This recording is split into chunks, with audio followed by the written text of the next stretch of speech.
ओम सूर्याय नमः। राधे राधे, हरे कृष्ण। प्रिय भक्तों, आज हम आपको सुनाने जा रहे हैं एक ऐसी पावन कथा जो केवल एक पर्व नहीं बल्कि अंधकार से प्रकाश की ओर जाने की प्रेरणा है। यह कथा है मकर संक्रांति की। वह दिन सूर्यदेव उत्तरायण होते हैं जब देवताओं का दिन आरंभ होता है और जब मानव जीवन में पुण्य, तप, दान और भक्ति का द्वार खुलता है। मकर संक्रांति का पावन रहस्य। प्राचीन काल से भारतवर्ष में मकर संक्रांति केवल एक त्यौहार नहीं, धर्म और विज्ञान का संगम मानी जाती है। जब सूर्य धनु राशि को छोड़कर मकर राशि में प्रवेश करते हैं तब यह संक्रांति कहलाती है। शास्त्रों में कहा गया है, मकर संक्रांति के दिन किया गया छोटा सा दान भी अच्छे पुण्य देता है।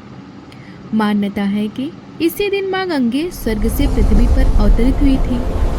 राजा भगीरथ के तप से प्रसन्न होकर गंगा जी धरती पर आई और कपिल मुनि के आश्रम में सागर पुत्रों का उद्धार हुआ। इसी कारण इस दिन गंगा स्नान का विशेष महत्व है। मकर संक्रांति पर तिल और गुड़ का दान सबसे श्रेष्ठ माना गया है। तिल पापों का नाश करता है, गुड़ जीवन में मधुरता लाता है। इसलिए कहा गया है, तिल गुड़ खाओ, मीठा मीठा बोलो। यह केवल कहावत नहीं बल्कि जीवन जीने की सीख है। अब कथा आरंभ होती है। बहुत समय पहले की बात है। उत्तर भारत में धर्मपुर नाम का एक सुंदर नगर था। वह नगर नदियाँ, मंदिर और संतों से भरा हुआ था। लेकिन उसी नगर में एक ऐसा व्यक्ति रहता था जिसका जीवन अज्ञान और अंधकार से भरा था। उसका नाम था राजन। राजन धनवान था, व्यापारी था, परंतु दान नहीं करता था। ब्राह्मणों का अपमान करता था, पर्व त्योहार को व्यर्थ मानता था। उसका मानना था, जो दिखाता है वही सत्य है, जो दिखता है वही सत्य है, दान पुण्य सब ढोंग है।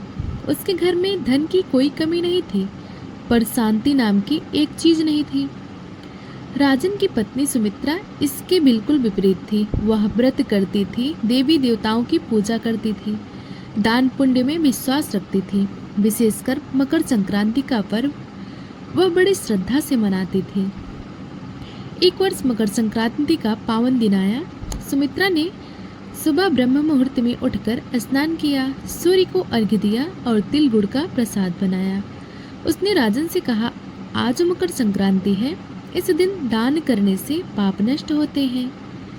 राजन हंस पड़ा, ये सब ढकोसले हैं, दान देने से कोई स्वर्ग नहीं मिलता।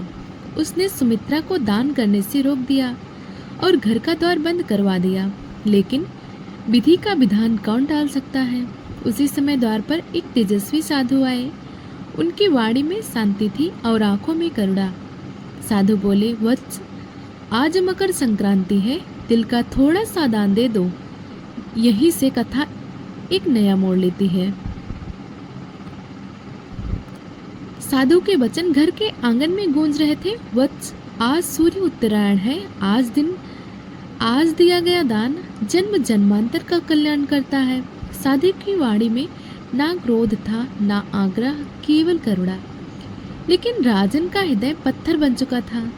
राजन ने कठोर स्वर में कहा, यह मेरा घर है, यहाँ कोई भिखारी नहीं आएगा, जाओ कहीं और दान मांगो। इतना कहकर उसने सेवक को आदेश दिया, इस साधु को तुरंत बाहर निकालो। सुमित्रा यह सब देखकर मौन रह गई। उनकी आंखों में आंसू बहने लगे। सुमित्रा ने हाथ जोड़कर कहा, स्वामी, आज मकर संक्रांति है, थोड़ा सा तिल दान कर देने से घर खाली नहीं हो जाएगा।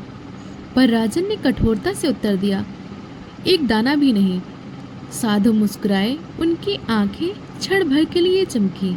उन्होंने कहा, वत्स, मैं भिखारी नहीं हूँ, मैं तो तुम्हारे कर्मों का दर्पण हूँ। इतना कहकर उन्होंने अपना हाथ बढ़ाया।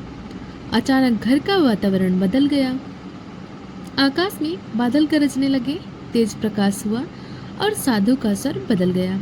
जो दान नहीं करता उसे जीवन में कभी तृप्ति नहीं मिलती। यह कहकर साधु अंतर ध्यान हो गए। राजन स्तब्ध रह गया। उसके शरीर में कपकपी दौड़ गई, लेकिन अहंकार अभी भी पूरी तरह नहीं टूटा था। उसने स्वयं से कहा, यह कोई साधारण योगी होगा। समय बीतता गया। राजन का व्यापार धीरे धीरे घटने लगा। जहाँ पहले सोने चांदी के ढेर थे, वहाँ अब चिंता और अशांति थी। घर में कलह कलेश बढ़ने लगा। एक रात राजन ने स्वप्न देखा। उसने देखा एक विशाल दरबार जहाँ धर्मराज विराजमान है। धर्मराज बोले, राजन, तुम्हारे जीवन के कर्म तुम्हारे सामने हैं। स्वप्न में राजन ने देखा दान के अवसर उसके सामने आए, वह हर बार उसने मुख मोड़ लिया। उसी स्वप्न में तेज प्रकाश हुआ। सूर्यदेव प्रकट हुए। उन्होंने कहा, मकर संक्रांति केवल तिथि नहीं, यह जीवन की दिशा बदलने का दिन है। जो इस दिन दान नहीं करता, वह स्वयं अपने पुण्य द्वार बंद कर लेता है। राजन रो पड़ा, कहने लगा, हे प्रभु, मुझसे अज्ञानवश अपराध हुआ, मुझे एक अवसर और दीजिए। सूर्यदेव बोले, अवसर मिलेगा, लेकिन कर्म का फल भोगना ही पड़ेगा। स्वप्न टूट गया। कुछ वर्षों बाद राजन ने इस संसार से विदा ली। उसका अगला जन्म एक निर्धन परिवार में हुआ। वहाँ ना धन था, ना सम्मान, ना सुख, परंतु उस जन्म में एक विशेष बात थी। उसके हृदय में अकारण ही दान की भावना थी। पिछले जन्म के कर्मों का बीज अब अंकुरित होने लगा।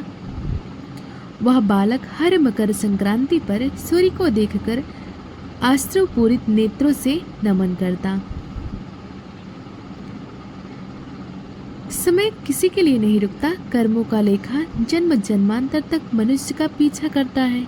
जिस बालक का जन्म निर्धन परिवार में हुआ था, वह कोई साधारण बालक नहीं था, वह था राजन का पुनर्जन्म।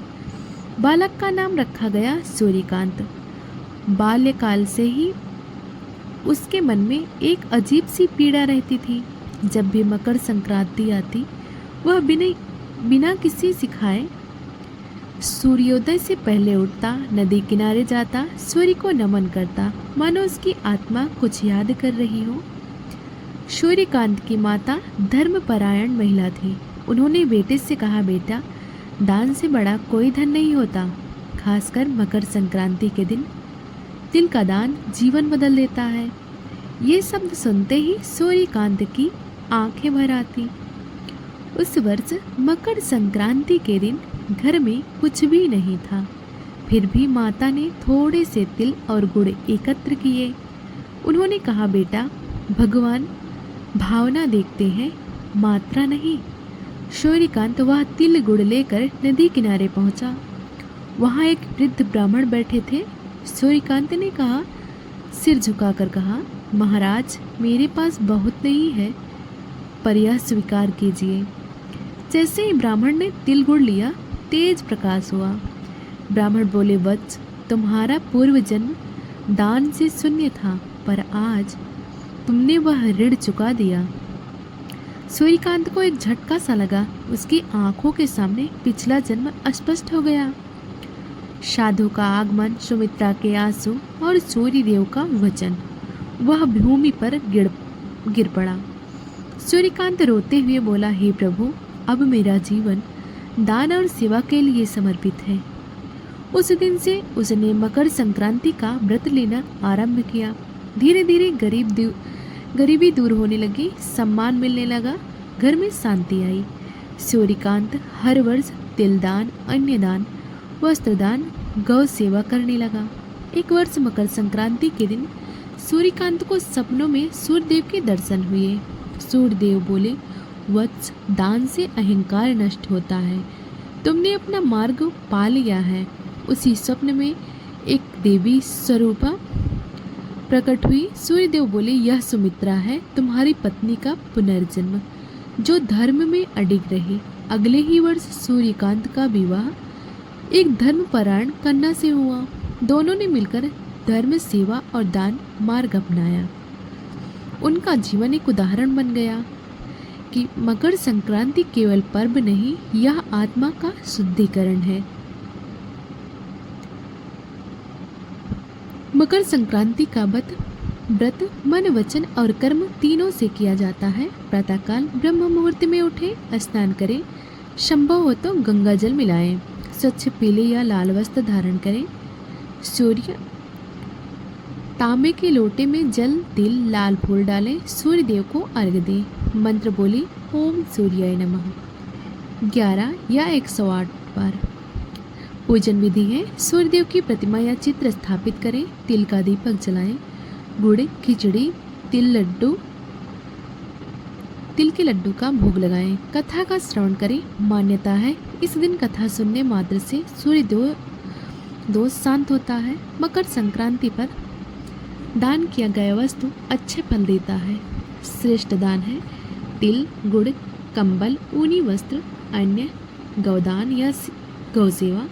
दान करते समय कहें इदम तिलम ममम, यह तिल मेरा नहीं है। क्या करें और क्या ना करें। मीठा बोले, क्रोध से दूर रहें। जरूरतमंद की सहायता करें। बुजुर्गों का सम्मान करें। अपशब्द ना बोलें। दान का अहंकार ना करें। किसी का अपमान ना करें। झूठ और छल से बचें। शास्त्रों में कहा गया है मकर संक्रांति व्रत से जन्म जन्मांतर के पाप नष्ट हो जाते हैं। इस व्रत से सूर्य दोष शांत होता है। आयु और स्वास्थ्य बढ़ता है। दरिद्रता दूर होती है। घर में सुख शांति आती है। राजन का अहंकार उसे गिरा गया, पर सूर्यकांत की भक्ति उसे उठा लाई। इससे यही शिक्षा मिलती है दान धन से नहीं भावना से किया जाता है। जो व्यक्ति मकर संक्रांति के दिन थोड़ा सा भी दान करता है उसके जीवन में अंधकार नहीं टिक पाता। प्रिय भक्तों, यदि यह कथा आपके हृदय को छू गई हो तो मकर संक्रांति के दिन एक छोटा सा दान अवश्य करें, क्योंकि सूर्य जब उत्तरायण होते हैं तो जीवन भी सही दिशा में मुड़ सकता है। यदि आपको मकर संक्रांति व्रत कथा अच्छी लगी हो तो वीडियो को लाइक करें, अपने परिवार और मित्रों में शेयर करें। चैनल को सब्सक्राइब करना ना भूलें ताकि ऐसी ही धार्मिक कथाएं, व्रत, महात्म्य और सनातन ज्ञान आप तक पहुंचता रहे। जय सूर्यदेव, जय सनातन धर्म।